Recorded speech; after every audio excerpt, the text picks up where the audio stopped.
এক দোয়া সকালে পড়বেন, সারা দিনের জিকির কমপ্লিট হয়ে যাবে।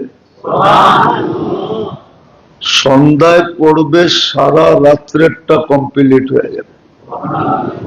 কিন্তু শিখতে হবে, খালি সুবহানাল্লাহ পড়লে হবে না। সুবহানাল্লাহ পড়লেন, এই মুহূর্তে সওয়াব পাইলেন, কিন্তু শিখতে হবে। লম্বাও না, ছোট, কঠিনও না, সহজ সহজ করে দিয়েছেন। একবার মনে হয় বলছিলাম,